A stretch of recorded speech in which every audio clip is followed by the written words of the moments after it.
Hello नमस्कार मेरे प्यारे विद्यार्थियों, मैं आरपी जैन आप सभी प्यारे विद्यार्थियों का स्वागत है। आज एक इंटरेस्टिंग टॉपिक के बारे में हम लोग पढ़ने वाले हैं जिसका नाम है फीमेल रिप्रोडक्टिव सिस्टम। तो बेटा आइए हम लोग देखते हैं फीमेल रिप्रोडक्टिव सिस्टम है क्या और कौन कौन से यहां पर विशेष अंग की जरूरत होती है जनन तंत्र में।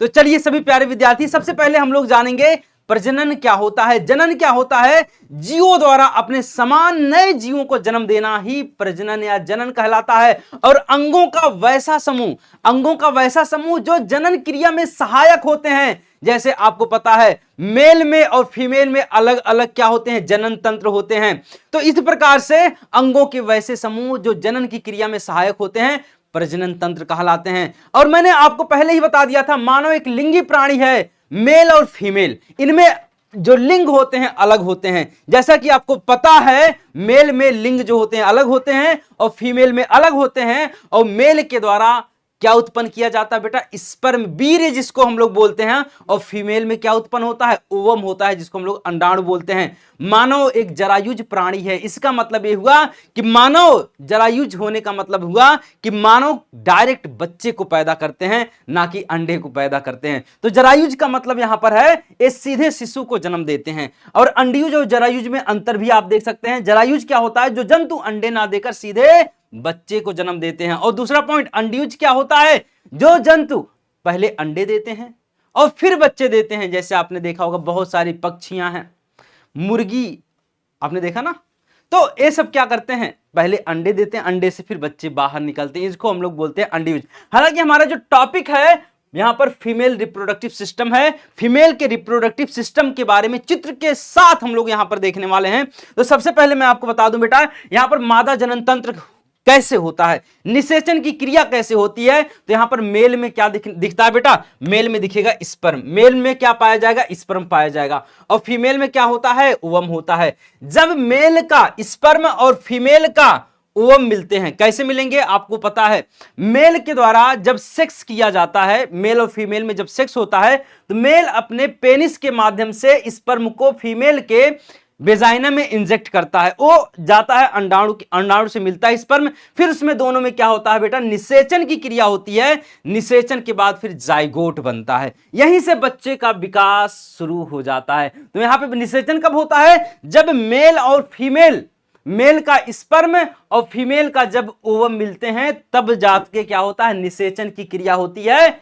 और फिर यहीं से बच्चे बनने की शुरुआत हो जाती है। आइए हम लोग इस मेथड को और समझते हैं। यहां पर अगर मैं बताऊं मादा जनन तंत्र के बारे में, अगर मैं बताऊं यहां पर इनमें महिलाओं और पुरुषों में कब यौनारंभ की शुरुआत होती है, मतलब कब बच्चे पैदा करने योग्य हो जाते हैं। इनमें एक एज की अवस्था कौन सी होती है, जब इनमें लगता है कि हां अबे काम क्रियाएं करने के लिए, सेक्स करने के लिए अबे इनकी उम्र हो रही है। तो पबर्टी एक प्रक्रिया है जिसमें एक बच्चे के प्रजननीय अंग, रिप्रोडक्टिव ऑर्गन्स पूर्ण रूप से विकसित हो जाते हैं और वे प्रजनन के लिए काबिल हो जाते हैं। मानव में यौनारंभ यानी पबर्टी की अगर मैं बात करूं, शारीरिक परिवर्तन की उस प्रक्रिया को कहते हैं जिसके द्वारा कालक्रम में बच्चे से बढ़कर प्रजनन में समर्थ जवान बन जाते हैं और यौनारंभ की शुरुआत हो जाती है। शुरुआत में शुरुआत हार्मोन के बनने से ही होती है। और यहां पर फीमेल में जो है 10 से 13 साल के बीच में जो फीमेल होती हैं उनमें प्रजनन क्रिया शुरू हो जाती है। दूसरा मेल में 12 से 14 साल तक। तो यहां पर मिनिमम एज यहां पर दिखाया गया है 10 से 13 साल के बीच हो सकता है उनकी, ठीक है, प्यूबर्टी शुरुआत हो सकती है। आगे हम लोग बढ़ जाएंगे। मादा जनन तंत्र का एक आप देख सकते हैं, ये आपका क्या भैया एक चित्र है। और चित्र में देख सकते हैं यहां पर क्या है, यह बेजाइना है, यह क्या बेटा बेजाइना है, यह कर्विक्स है और ये यूट्रस है जिसको हम लोग बोलते हैं गर्भाशय। और ये क्या भैया फैलोपियन ट्यूब है। फैलोपियन ट्यूब दोनों तरफ दिख रहा होगा आपको, ये फैलोपियन ट्यूब है। ये क्या है, यही है जहां पर स्पर्म आता है, इसी को हम लोग बोलते हैं ओवरी। स्पर्म यहां पर आता है, यहां पर अंडाणु होते हैं, ओवम होता है जहां पर निषेचन की क्रिया होती है। तो यहां पर आप समझ सकते हैं एक क्या भैया बेजाइना है, एक कर्विक्स है, एक यूट्रस है, एक फैलोपियन ट्यूब है और यहां पर क्या है भैया, ए ओवरी होता है, ठीक है। और यहां पर फिवरी, यहां पर आप इसको देख सकते हैं। आगे मैं चलूंगा, देखूंगा ओवरी क्या होता है। फीमेल में ओवरी की संख्या कितनी होती है, 2 होती है। नंबर ऑफ ओवरी कितनी होती है फीमेल में, 2 होती है। ओवरी के अंदर अंडाणु का निर्माण होता है। ओवरी द्वारा प्रत्येक महीने में ओवम यानी अंडाणु का निर्माण किया जाता है। अंडाशय के 2 महत्वपूर्ण हार्मोन का श्रावण होता है। कौन कौन से हैं, अंडाशय से 2 हार्मोन स्रावित होते हैं महिलाओं के।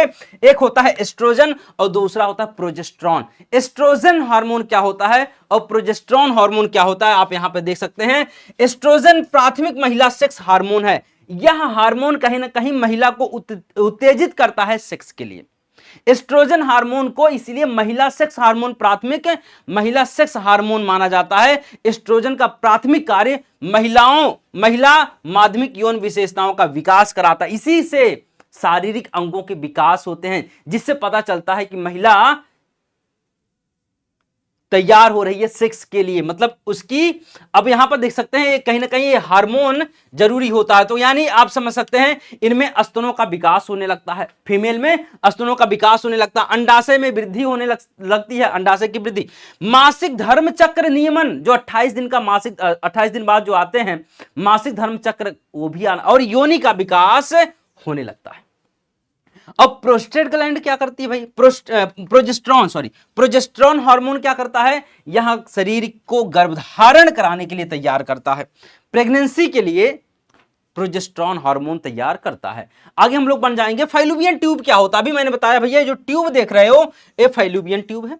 ये क्या भैया, फाइलोपियन ट्यूब है। अब यहां पर बताऊं, अंडवाहिनी या फाइलोपियन नलिका की संख्या 2 होती है, जो गर्भाशय के ऊपरी भाग के दोनों बगल लगी होती है।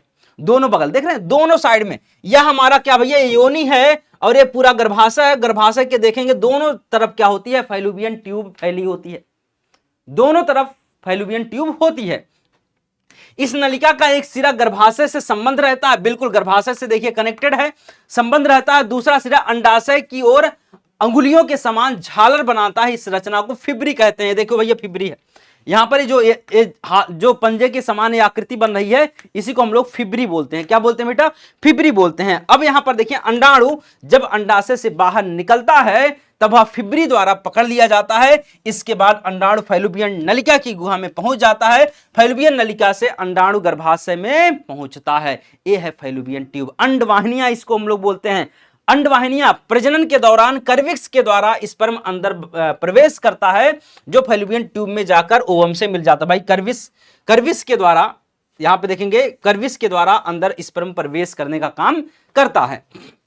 अर्थात स्तनधारी में स्पर्म और ओवम मिलने की क्रिया फाइलोपियन ट्यूब में संपन्न होती है और फर्टिलाइजेशन इसी को कहा जाता है। जब मेल का स्पर्म और फीमेल का ओवम मिलते हैं तब फर्टिलाइजेशन की क्रिया शुरू हो जाती है और ये फाइलोपियन ट्यूब में ही होती है। कभी कभी प्रश्न पूछा जाएगा आपसे जानकारी में होना चाहिए, निषेचन की क्रिया फाइलोपियन ट्यूब में होती है। ठीक है, आगे देखेंगे यूट्रस क्या होता है। गर्भाशय देख रहे हैं बेटा, गर्भाशय क्या है, पूरा देख रहे हैं, पूरा जो स्ट्रक्चर आप देख रहे हैं गर्भाशय का ही है। गर्भाशय वही स्थान है, यह एक खोखला और पेशीय जनन अंग है। इसमें हड्डी नहीं होता है, बस पेशी ही होती है।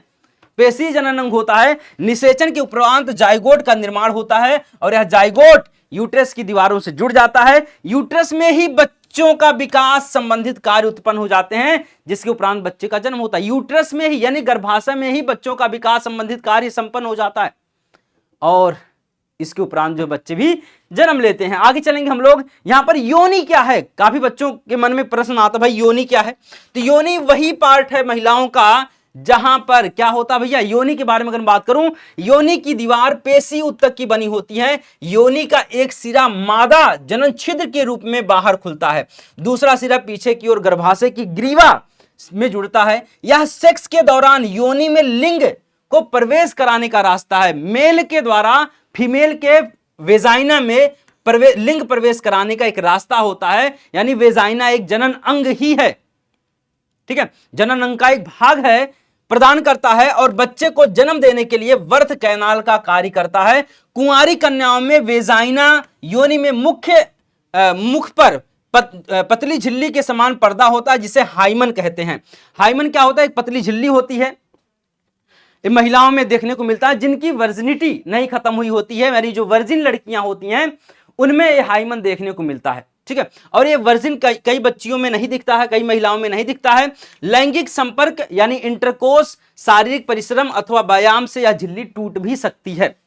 तो इस प्रकार से आप इसको देख सकते हैं। योनि के बारे में मैंने बता दिया। आगे मैं नेक्स्ट चलूंगा, महिला प्रजनन प्रणाली के बाहरी जननांग। आप इस इमेज को देख सकते हैं बाहर से ये वाला भाग देखिए आपका एनएस है, और यहां पर आप देखेंगे वेजाइनल ओपनिंग है। वेजाइना जब ओपन होता है तो ओपनिंग के दौरान इस सारी चीजें दिखेंगी।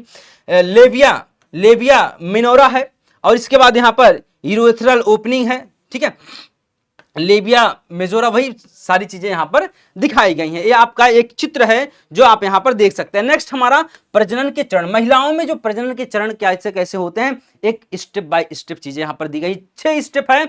युग्मक जनक कैसे होता है, वीर्य रोपण क्या है, निषेचन की क्रिया कैसे होगी, युग्म जनक निर्माण क्या है, आरोपण क्या है, गर्भकाल क्या है। यहां पर बेसिक बातें आइए मैं आपको बताता हूं। स्टेज ऑफ रिप्रोडक्शन कैसे होता है। पहला होता है युग्मक जनक। युग्मक जनक के लिए क्या होता है भैया, मेल का स्पर्म और फीमेल का ओवम जब मिलेंगे निषेचन की क्रिया होगी, फर्टिलाइजेशन हो गया। पहला मेल का स्पर्म और फीमेल का अंडाणु जब मिलेंगे निषेचन की क्रिया होती है। इसी को हम लोग बोलते हैं युग्मक जनक। क्या बोल देंगे, युग्मक कोशिका का निर्माण करने का काम होता है। दूसरा वीर्य रोपण क्या होता है, जब मेल और फीमेल सेक्स करते हैं तो मेल के द्वारा स्पर्म पेनिस के माध्यम से महिला के वेजाइना में इंजेक्ट किया जाता है, और सेक्स के बाद जो इजैकुलेशन होता है वो महिलाओं में जो है स्पर्म छोड़ देते हैं, जिसकी वजह से क्या होता है, शुक्राणुओं का नर जनन मादा जनन तक तंत्र तक पहुंचाने का काम में किसका होता है, मेल का होता है, और फीमेल में जाएगा। युग्मक जनक निर्माण चौथी प्रक्रिया पे आप आ जाएंगे। तो यहां पर वही सारी चीजें हैं। यहां पर मेल का शुक्राणु और फीमेल का ओवम, इसमें क्या होगा, ये युग्मक बनेगा, फर्टिलाइजेशन होगा, जाइगोट यानी युग्मज का निर्माण होगा। आगे हम लोग नेक्स्ट स्टेप पर चल जाएंगे। आरोपण क्या होता है, आरोपण यानी इम्प्लांटेशन। आरोपण प्रजनन का वह चरण है जिसमें भ्रूण गर्भाशय की दीवार में अंतः स्थापित हो जाता है, और उसके बाद होता है गर्भकाल। मादा का गर्भधारण से लेकर शिशु को जन्म देने की अवधि को कहते हैं भैया, ये 9 महीने का समय लग जाता है। 9 महीने बाद बच्चे जो है पैदा होते हैं। तो ये छोटा सा प्रोसेस मैंने बताया कि मादा जनन तंत्र किस प्रकार से काम करता है। यहां पर मैंने स्टेज ऑफ रिप्रोडक्शन भी आपको बता दिया।